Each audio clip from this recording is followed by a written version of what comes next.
성경에 나오는 많은 여인들 가운데 아주 많은 사랑을 받은 여인 이제 몇 명을 꼽으라면 그 중에 이제 에스더가 들어갈 것입니다. 그래서 우리 또 기독교인들 중에서는 우리 여자분들 중에 이제 에스더라는 이름을 갖고 계신 분들도 우리가 어렵지 않게 이렇게 마주칠 때가 있습니다. 오늘 에스더서 본문인데요. 우리 에스더는 어느 시대에 살았던 그런 인물이었는지 잠깐 좀 우리가 배경을 먼저 살펴보도록 하겠습니다. 에스더서는 우리가 주전이라고 그러죠. 교회에서 뭐 기원전, 뭐 주전 이렇게 얘기하는데 주전 5세기경에, 그러니까 주전 400 몇 년대쯤에 살았던, 지금으로부터 하면은 한 2500년도 훨씬 전에 살았던 그런 인물이었습니다. 에스더가 살았던 그곳은 페르시아라는 곳이었어요. 우리 성경에서는 이제 바사 이렇게 번역을 한 곳입니다. 그 당시 이제 페르시아는 가장 이제 그 중심되는 나라였습니다. 그래서 통치하는 영역이 인도에서부터 아프리카의 이디오피아까지, 그래서 지역별로 보면은 127개 지역을 이제 통치했던 그런 나라였습니다. 그러니까 이제 페르시아 시대가 끝난 다음에는 이제 그리스 시대, 그 다음엔 로마 시대, 뭐 이렇게 넘어가는 그 시대, 그리스 시대 전에 세계 패권을 가졌던 나라가 이제 페르시아였습니다. 이스라엘도 역시 페르시아의 속국이었습니다.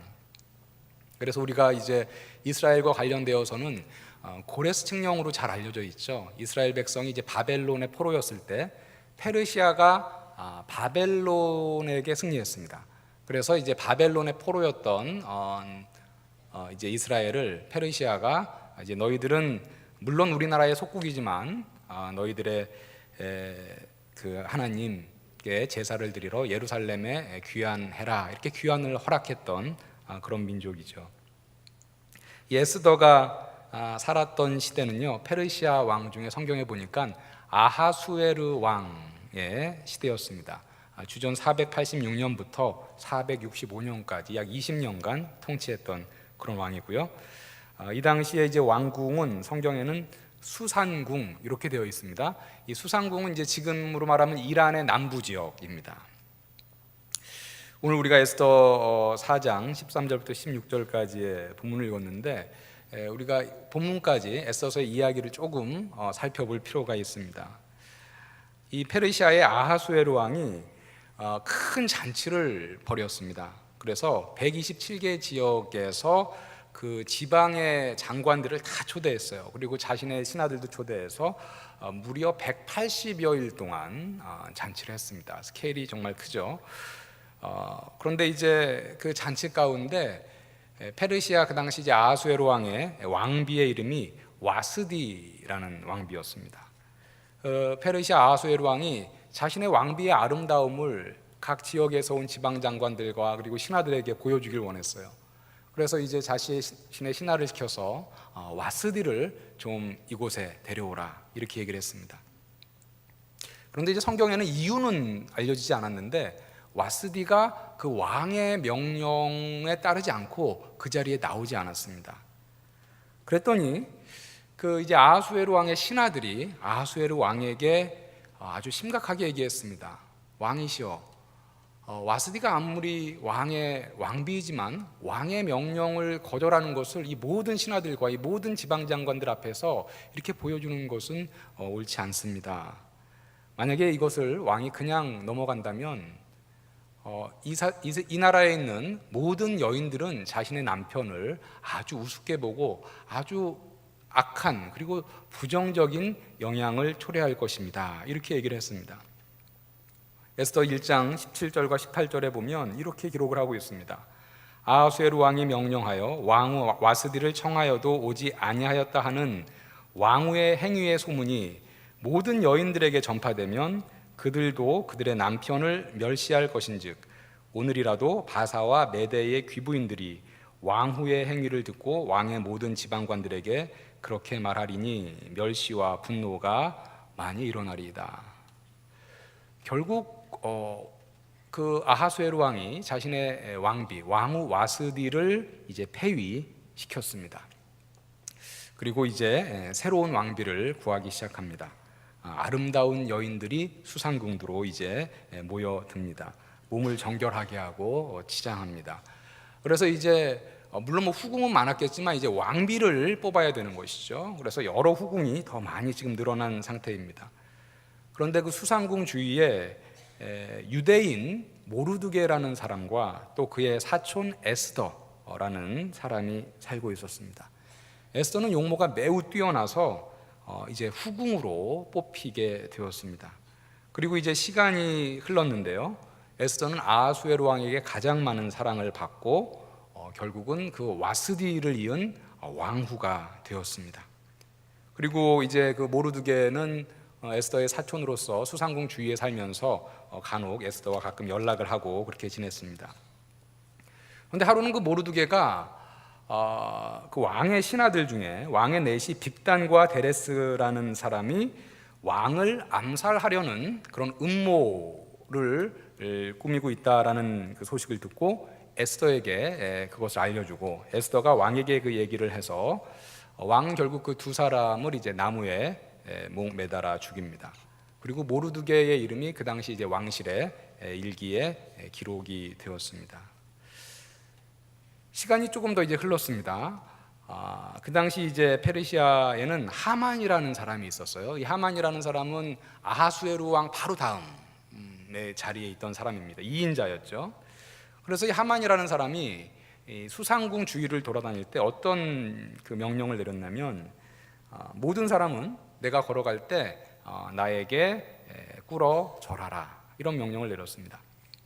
그런데 이 모르드게가 하만에게 절하지 않았습니다. 그 이유는 뭐냐면 이 하만은 그 어느 족속이었냐면 아말렉 족속의 후예였습니다. 그런데 이 아말렉 족속은 이스라엘과 역사적으로 보면 아주 그 적대적인 관계가 있습니다. 이스라엘이 이제 출애굽을 할 때 이집트부터 이렇게 쭉 시내산으로 이렇게 도망칠 때 이스라엘을 첫 번째로 공격했던 그런 족속이 이제 아말렉 족속이었습니다. 그래서 신명기 25장 17절과 18절을 보면 이렇게 기록합니다. 너희는 애굽에서 나오는 길에 아말렉이 내게 행한 일을 기억하라. 곧 그들이 너를 길에서 만나 내가 피곤할 때에 내 뒤에 떨어진 약한 자들을 쳤고 하나님을 두려워하지 아니하였느니라. 그래서 이제 출애굽할 때 그 공격 때문에 이제 아말렉과의 전쟁이 벌어졌고, 우리가 여러분 기억하시죠? 전쟁 중에 이제 모세가 하나님의 지팡이를 든 손을 들면 이스라엘이 승리하고 손을 내리면 이제 아말렉이 이기고, 그래서 이제 그 아론과 훌이 모세의 그 양손을 이제 들어주고 결국 이제 이스라엘이 승리했던 그때 전쟁이 이제 아말렉과 한 그런 전쟁이었습니다. 바로 이스라엘과 적대적인 관계에 있었던 그 아말렉의 후손에게 내가 절할 수 없다라고 해서 이 모르드게는 하만에게 절하지 않았던 것이죠. 하만은 이제 모르드게를 괘씸하게 생각을 하고 있었고요. 그리고 모르드게가 유대인이라는 사실을 알게 되었습니다. 그리고 나서 이제 하만이, 그 사람이 워낙 그 당시에 이제 힘이 셌으니까요, 어떤 계획을 세우냐면 내가 모르드게 한 명 죽여가지고는 내가 나의 분이 삭혀지지 않겠다. 모르드게가 속한 유대인 전체를 내가 다 몰아버리겠다, 다 죽이겠다라는 계획을 세웁니다. 그래서 유대인들 127개 지역에 있는 유대인들 전체를 죽이려고 어느 날에 그 거사를 치를까 제비를 뽑아서 날까지 정했습니다. 그리고 이제 아하수에로 왕의 제가만 받으면 되겠죠. 자기 위에 아하수에로밖에 없으니까. 아하수에로 왕에게는 성경에 보니까 이 유대인들은 자신들의 법률을 갖고 있는데 그 법률은 우리 페르시아의 법률, 우리 바사의 법률과 달라서 우리 페르시아의 법률을 지키지 않고 이 제국에 유익이 되지 않는 그런 족속들입니다. 그래서 유대인을 진멸함이 왕에게 유익할 것입니다. 이렇게 얘기를 하고 아하수에로 왕의 제가까지 다 받았습니다. 그 아하수에로 왕의 제가를 받고 이제 유대 지역, 그 페르시아 지역 전체에 127개 지역에 이제 조서를 보내서 붙이게 되는데, 그 조서의 내용은 에스더서 3장 13절에 이렇게 기록이 되어 있습니다. 이에 그 조서를 역졸에게 맡겨 왕의 각 지방에 보내니 12째 달 곧 아달월 13일 하루 동안에 모든 유대인을 젊은이 늙은이 여인들을 막론하고 죽이고 도륙하고 진멸하고 또 그 재산을 탈취하라. 여기에 보면 뭐 그 인도부터 에디오피아에 이르기까지 그 광대한 지역의 모든 유대인, 젊은이, 늙은이, 여인 막론하고 다 죽이고 도륙하고 진멸하고 재산을 탈취하라. 이게 언뜻 들으면은 이제 2차 세계대전 때 히틀러가 유대인들 600만 명을 이제 학살했죠. 그것이 기억이 납니다. 그러니까 히틀러가 유대인들 600만 명을 학살하기 이전에 한 2500년 전에 비슷한 사건이 한번 먼저 일어날 뻔했었던 것이었습니다. 모르드게는 이리에 하만이 이런 계획을 세웠다는 소식을 듣고 자신의 옷을 찢고 굵은 베옷을 입고 왕궁 앞에서 대성통곡하였습니다. 에스더가 이 소문을 들었어요. 자신의 사촌 모르드게가 이제 지금 왕궁 앞에서 굵은 베옷을 입고 대성통곡하는 것을 듣고 왜 그러는지 하인을 통해 이제 그 이유를 물었습니다. 이제 돌아온 하인이 얘기를 했습니다. 하만이 유대인을 진멸할 계획을 이러이러하게 세우고 있습니다. 모르드게는 돌아가는 그 에스더의 하인에게 이렇게 부탁했습니다. 에스더, 내가 왕비이니까 이 조서가 취소될 수 있도록 왕에게 말해달라, 이렇게 부탁을 했습니다. 그런데 이제 당시 페르시아의 이 규율에는요, 왕이 부르기 전에는 먼저 왕에게 나아갈 수 없는 규율이 있었습니다. 아무리 왕비를 할지라도. 우리 뭐 와스디 경우를 봤죠. 왕이 한번 불렀는데 한번 왕이 불렀는데 안 나갔다고 그래서 직접 곧바로 이제 왕비의 자리에서 이제 쫓겨났죠. 그래서 뭐 왕과 왕비의 자리가 물론 뭐 남편과 부인이지만 사실 그런 관계가 아니라 고대에는 훨씬 더 이제 왕이 높았고요. 왕비는 언제든지 또 이제 갈릴 수 있는 그런 관계였습니다. 그런데 이제 왕이 부르지 않았는데 아무리 왕비라도 먼저 나가면 다 죽습니다. 다 죽는데 하나의 예외가 있었어요. 그 하나의 예외는 뭐냐면 왕이 갖고 있었던 금단장, 금지팡이를 이렇게 딱 내어주면 그때는 이제 그 사람은 그 지팡이를 잡고 살 수가 있었습니다. 그런데 문제는 뭐냐? 왕비인 에스더도 지금 왕을 만난 지 30일이나 되었어요.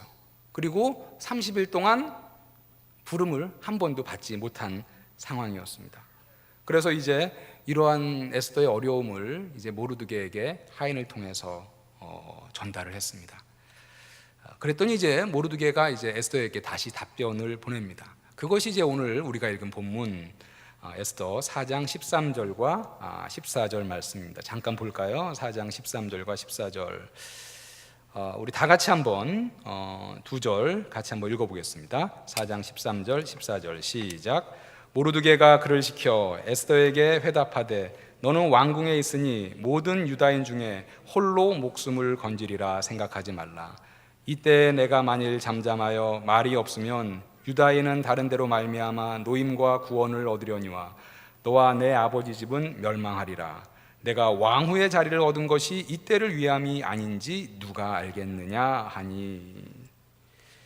자, 여기에 보면 모르드게는 이제 어떤 믿음을 갖고 있었냐면요, 하나님은 하나님의 백성 유대인을 절대로 멸절시키지 않을 것이다 라는 믿음을 갖고 있었어요. 14절 앞부분에 보니까 이때 내가 만일 잠잠하여 말이 없으면 유다인은 다른 데로 말미암아 노임과 구원을 얻으려니와 너와 내 아버지 집은 멸망하리라.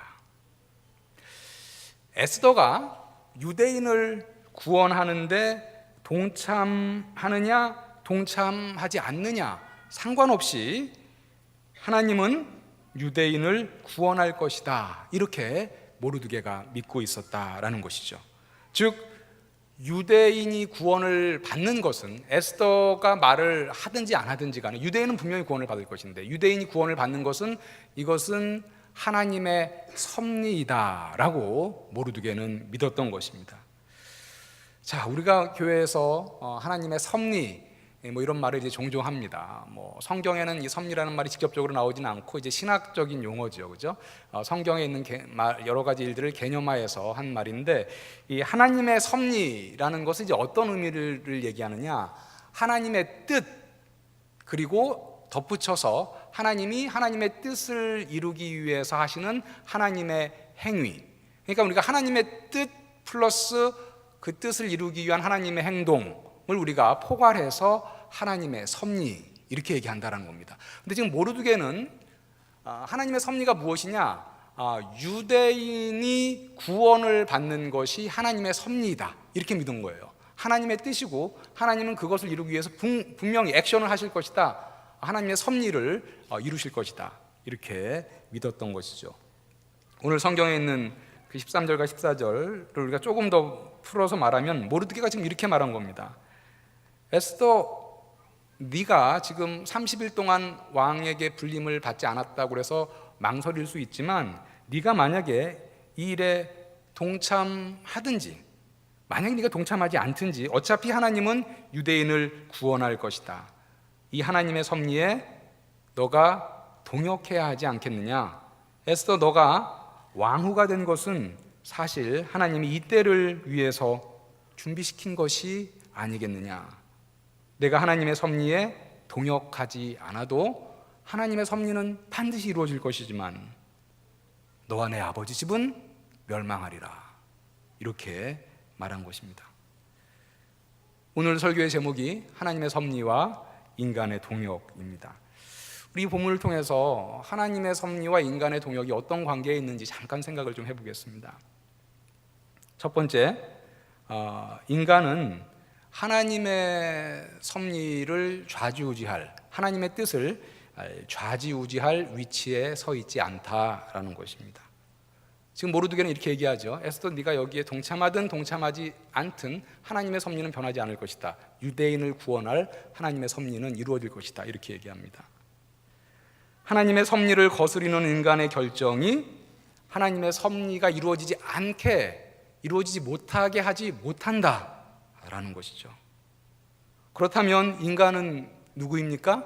바로 하나님의 섭리에, 하나님의 뜻에, 그리고 하나님이 그 뜻을 이루어가기 위해 사시는 그 하나님의 액션에, 하나님의 행동에 동역하도록 부름받은 존재다라는 것입니다. 우리가 결정해야 할 것은 이거죠. 하나님의 뜻에 동역하는 동역자의 위치에 설 것이냐, 그렇지 않으면 그 반대의 위치에 설 것이냐. 우리는 넓은 의미에서 다 하나님의 종입니다. 우리가 조금 좁은 의미에서 하나님의 종을 얘기하면 이렇게 저처럼 이렇게 목사의 직을 수행하는 사람, 전도사님들, 목사님들 하나님의 종 이렇게 부르기도 하지만 성경에 보면 넓은 의미에 보면 하나님의 백성들 다 하나님의 종이라고 불리웁니다. 하나님의 종이 누구입니까? 하나님의 뜻에 따라서 하나님의 섭리가 무엇인지 바로 분별해서 하나님이 하시고자 하는 것을 돕는 자들, 바로 그러한 자들이 하나님의 종, 여기 모인 우리 그리스도인들이다 라는 것입니다. 진정한 그리스도인인가 아닌가를 판가름하는 질문 중에 아주 중요한 질문, 이렇게 우리가 물을 수 있습니다. 하나님의 뜻에, 하나님의 섭리에 나의 삶을 맞추어 그 뜻을 이루는데 동역할 것이냐, 아니면 나의 뜻을 세워놓고 어떻게 해서든지 하나님의 힘을 빌어서 나의 뜻을 이룰 것이냐. 아주 다른 결과를 낳는 그런 이제 두 질문입니다. 하나님의 뜻에 나의 삶을 맞추어가는 것이 평탄할 때도 있지만 하나님의 뜻에 나의 삶을 맞추려고 할 때는 사실은 우리에게 많은 리스크가 있고 또 우리에게 손해가 될 때도 있습니다. 이 리스크를 감수하면서 하나님의 뜻을 따를 것인가, 아니면 그 위험과 손해가 있기 때문에 그 뜻을 따를 것을 포기할 것인가, 우리가 이제 때로는 종종 선택의 기로에 설 때가 있습니다. 하나님이 원하시는 것이 무엇인지 알면서, 하나님이 내게 지금 하시고자 하는 동역이 무엇인지 알면서 그 동역을 감당하지 못하는 삶은 참 우리가 성경적으로 보면 매우 안타까운 삶이 아닐 수 없습니다. 성경에 보면 예수님을 만난 부자 청년 이야기가 나옵니다. 이 청년이 예수님께 묻죠. 어떤 선한 일을 행해야 내가 영생할 수 있겠습니까? 예수님이 여러 가지 계명을 쭉쭉쭉쭉 얘기합니다. 그랬더니 이 청년이 제가 그런 거 다 행했습니다. 그랬더니 예수님이 그 청년에게 뭐라고 말씀하시냐면, 그러면 이제 너는 너의 소유를 다 팔아서 가난한 자들에게 주고 나를 따르라, 이렇게 말합니다. 그랬더니 성경에 보니까 아주 짧게 기록이 되어 있죠. 그 청년의 반응은, 그 청년이 재물이 많아서 근심하며 돌아갔더라. 이 청년은 예수님에게 직접적으로, 아주 하나님이 원하시는 동역이 무엇인지 직접적으로 바로 예수님께 들은 사람이죠. 그런데 예수님이 이렇게 제안한 거죠. 그래, 바로 이것을 네가 행하겠느냐? 이 일에 네가 동역하겠느냐? 라고 제안했을 때 이 청년은 그것이 무엇인지 정확히 알았습니다. 예수님께 들었으니까. 그럼에도 불구하고, 알매도 불구하고 그것을 하기에는 너무 많은 큰 손해를 내가 봐야 되는 것, 결국은 그 동역에 같이 함께 하지 못했습니다. 반대로 에스더와 같은 인물은 어떤 인물입니까? 왕이 금단장, 금지팡이를 내어주지 않으면 자신이 죽을 것을 알면서도 죽음을 감수하면서도 하나님의 뜻을 따르겠다라고 결정한 그런 인물이었습니다. 그래서 여러분, 우리 유명한 그 말이잖아요. 옛날에 책 제목도 있었고, 죽으면 죽으리이다. 죽으면 죽으리이다. 사실 이 말이 남자에게서 나온 말이 아닙니다. 여성에게서. 내가 죽으면 죽으리이다. 내가 뭐 죽기까지밖에 더 하겠느냐? 하나님의 뜻을, 하나님의 섭리를 내가 알았으니 내가 여기에 동역하겠다. 죽으면 죽으리이다. 이 고백이 바로 에스더에게서 나온 고백인 것이죠. 하나님의 섭리를 믿는 그리스도인들은요, 이 세상에서 일어나는 일을 단순한 우연으로 보지 않습니다. 재수가 좋았어, 재수가 나빴어, 운이 좋았어, 운이 나빴어, 이렇게 보지 않는다라는 거죠. 이 세상에서 일어나는 일을 하나님의 섭리 가운데 일어난다. 하나님이 그의 뜻을 행하는 가운데 일어나는 것이다. 모르드게의 믿음은 이거였죠. 에스더, 네가 왕후가 된 것이 운이 좋아서 왕후가 된 것이냐? 아니다. 줄을 잘 타서 그런 것이냐? 아니다. 너 얼굴 좀 반반해? 얼굴이 이뻐서 네가 왕후가 됐다고 생각하느냐? 아니다. 하나님의 섭리 가운데 바로 이때에 유다 민족을 구하기 위해서 네가 왕후가 된 것이 아니겠느냐. 14절에 보면 내가 왕후의 자리를 얻은 것이 이때를 위함이 아닌지 누가 알겠느냐. 우연이 아니다라는 것이죠. 하나님의 놀라운 섭리 가운데 바로 이때를 위해서 네가 왕후가 되었는데, 자, 네가 지금 하나님의 그 놀라운 섭리에 동역해야 하지 않겠느냐. 에스더뿐만 아닙니다. 하나님의 섭리를 믿는 우리 그리스도인들, 우리 삶을 우연의 산물로 보지 않는 것이 우리가 견지해야 할 신앙입니다. 에스더의 삶의 자리를 놓고 진지하게 질문한 것이 아니라, 우리도 지금 나의 삶의 자리를 놓고 하나님 앞에서 진지하게 질문해야 합니다. 우리가 늘 말씀을 묵상함을 우리 교회에서 강조하고 성경에서 강조합니다. 우리 말씀은 우리 영의 양식입니다. 그래서 말씀을 읽고 묵상해야 합니다. 여기서 우리 그리스도인들이 더불어서 또 하나 해야 할 우리 묵상이 있다면요, 우리 삶을 두고 묵상하는 겁니다. 우리 삶의 자리, 하나님이 왜 나를 지금 이때에 이 자리로 이끄셨을까? 라고 하나님 앞에 묵상하면서 질문해야 합니다. 왜 하나님은 내게 이 전공을 공부하게 하셨고, 이 전공을 통해서 내가 하나님께 할 수 있는 일은 무엇인가? 하나님은 왜 내게 이 일을 주셨고, 이 직장에서 하나님이 내게 혹시 원하시는 동역은 어떤 것이 있을까? 하나님이 그 수많은 한국의 교회 가운데 하필이면 이 꽃동산 교회에 내가 지체가 되게 하셨고, 이 자리에서 하나님이 내게 원하시는 동역은 무엇일까? 하나님은 이 수많은 민족 가운데 나를 왜 한국 사람으로 태어나게 하셨고, 거기에는 하나님이 특별히 나를 향한 어떤 뜻이 있을까? 하나님은 왜 이 가정에 나를 태어나게 하셨을까? 이 가정에서 하나님이 원하시는 나의 동역의 일은 무엇인가? 하나님은 왜 지금 나에게 이러한 고통과 시련을 주시는가? 지금 내 삶의 자리가 너무나 고통스럽고 정말 내가 지금 바닥을 헤매고 있는데 이게 우연이 아니라면 하나님은 왜 나를 이런 자리에 이끄셨을까? 과연 하나님이 내게 원하시는 것은 무엇일까? 하나님의 섭리를 믿기 때문에 나의 구체적인 삶의 자리를 묵상하면서 지금 내게 하나님이 원하시는 동역은 무엇인가? 우리는 진지하게 물어보고 또 기도해 봐야 합니다. 에스더는 자신이 왕후의 자리에 있게 된 것이 유대인의 구원을 위한 하나님의 섭리에 동역하기 위한 것이다 라는 것을 이제 깨닫고 모르드게의 그 말에 동의하고 결연한 의지로 나아가겠다라고 얘기합니다. 그리고 나서 이제 모르드게에게 부탁하죠. 수상궁의 유대인을 모두 모아서 3일간 금식하게 해라라는 것을 부탁합니다. 여기서 이제 3일간 금식하게 해라. 물론 우리가 기도라는 말은 없지만 아마도 금식하면서 기도하라 라는 것을 얘기했음이 이제 분명합니다. 15절과 16절에 보면 이렇게 얘기하죠. 에스더가 모르드게에게 회답하여 이르되 당신은 가서 수산에 있는 유다인을 다 모으고 나를 위하여 금식하되 밤낮 3일을 먹지도 말고 마시지도 마소서. 나도 나의 시녀와 더불어 이렇게 금식한 후에 규례를 어기고 왕에게 나아가리니 죽으면 죽으리이다 하니라.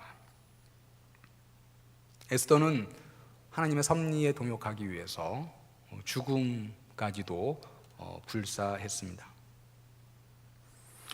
우리가 하나님의 뜻, 하나님의 섭리가 무엇인가 깨달은 이후에 우리에게 남겨진 것은 바로 그 하나님의 뜻에 우리가 동역할 것이냐 아니면 동역하지 않을 것이냐, 이것을 결정을 해야 됩니다. 에스더와 같이 우리가 목숨을 담보로 걸지 않더라도 우리는 하나님의 뜻이 무엇인지 알면서도 사실은 멈칫멈칫 망설일 때가 많습니다.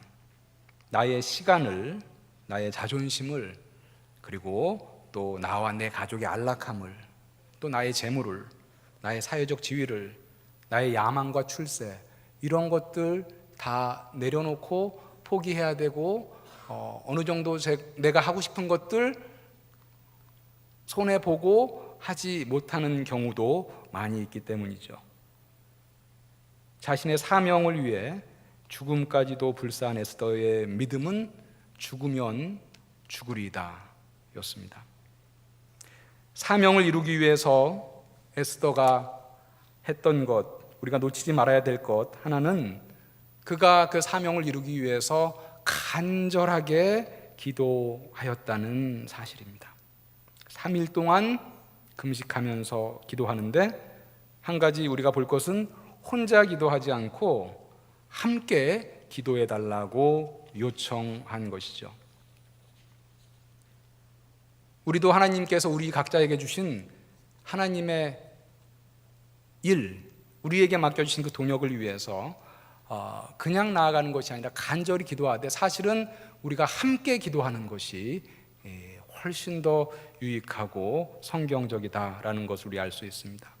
우리가 예배 끝난 다음에 순모임을 갖죠. 주중에 우리 같이 만나기는 쉽지 않습니다. 그 순모임을 가지면서도 우리가 우리에게 갖고 있는 어떤 그 기도의 제목들을 함께 나누면서 그리고 함께 우리 형제, 우리 자매가 갖고 있는 그 하나님의 동역의 몫을 위해서 함께 기도해 주는 것, 하나님이 기쁘게 받으시는 기도일 것입니다. 우리는 하나님이 나에게 주신 그 동역을 감당하면서 얼마나 기도하면서 그 사명을 지금 감당하고 있는가? 기도 없이 그냥 나의 나의 건강과 나의 능력과 나의 지식으로 감당하는가? 기도함으로 감당하고 있는가? 우리 자신에게 솔직하게 물어보면서 점검해야 하겠습니다. 오늘 말씀이 우리에게 주는 두 가지 중요한 질문은 이것이죠. 하나님이 그의 섭리를 이루기 위해서 지금 내가 처한 이 구체적인 자리에서 내게 원하시는 동역은 무엇인가? 이것은 부르심에 관한 질문입니다. 그리고 두 번째, 내가 깨달은 그 동역 감당할 것인가 하지 않을 것인가? 내게 손해와 희생과 위험이 따른다 할지라도 감수하겠는가? 아니면 그 부자 청년처럼 내가 무엇을 하는 것이 하나님의 뜻인지는 알지만 감당하지 않겠는가? 이것은 응답에 관한 질문일 것입니다. 하나님의 섭리를 펼쳐나가기 위해 에스더에게 계획을 갖고 계셨듯이 여기 계신 여러분 각자 모두에게 한 분도 예외 없이 하나님은 동역의 계획을 갖고 있음을 절대 잊지 마시기 바랍니다. 하나님이 내게 원하시는 동역은 무엇인가? 여러분들 잘 분별하시길 바랍니다. 아직까지 내 삶의 자리에서 그 영광스러운 하나님과의 동역이 무엇인지 모르신다면 먼저 그것을 잘 분별할 수 있도록 여러분들 기도하시길 바랍니다. 그 동역을 지금 내가 깨달아서 잘 감당하고 있다 하신 분들 계속해서 충성으로 하나님과의 그 동역을 감당하시기를 바랍니다. 설령 그 동역이 참으로 하나님과 하는 그 영광스러운 동역이 내게 위험과 손해와 고난을 끼칠지라도 에스더와 같이 담대하게 그 동역을 감당하는 우리 꽃동산교회 모든 성도님들, 우리 청년들 다 되기를 바랍니다. 여러분, 이 동역은요 하나님과의 동역입니다. 내 코워커가 하나님이 되시는 것이죠. 하나님이 우리에게 내가 지금 이러한 계획을 갖고 있는데 이 프로젝트에, 이 계획에 같이 일할래? 라고 우리를 초대하실 때 이 영광스러운 동역에 우리가 거절할 이유는 하나도 없을 것입니다. 우리의 코워커가 되시는 하나님, 바로 그 영광스러운 그 동역에 하나님이 우리를 초대하고 계신다라는 것이죠. 마지막으로 우리가 이 말씀을 통해서 생각해 볼 것, 그 동역을 우리가 감당할 때 놓치지 말아야 될 것, 우리가 간절히 기도하면서 나아가야 하고, 또 에스더가 유대인들 전체에게 중보의 기도를 요청했듯이 우리도 우리의 기도 제목을 서로 나누면서 함께 서로 기도하면서 그 동역을 감당해야 한다라는 것입니다. 오늘 우리가 하나님의 섭리와 인간의 동역이라는 제목으로 에스더에 관한 말씀을 상고해 보았습니다. 여러분, 이 세상에 많은 동역자들이 있습니다. 직장에서 동역자가 있고 학교에서 동역자가 있고 많은 나의 동료들이 있습니다. 그런데 그 중에서 가장 영광스러운 동역은 하나님과 하는 그 동역 아니겠습니까? 하나님이 하나님의 계획을 갖고 계시고 하나님의 섭리를 갖고 계시고 그것을 이루어가기 위해서 하나님이 혼자 다 하시는 것이 아니라 여러분들이 통로가 되어서 여러분들을 동역자로 불러서 그 동역에 여러분들을 초대하고 있습니다. 죽으면 죽으리이다. 에스더와 같이 담대하게 이 하나님의 놀라운 섭리에 동역하는 우리 꽃동산교회 모든 지체들 되기를 주님의 이름으로 간절히 축원합니다.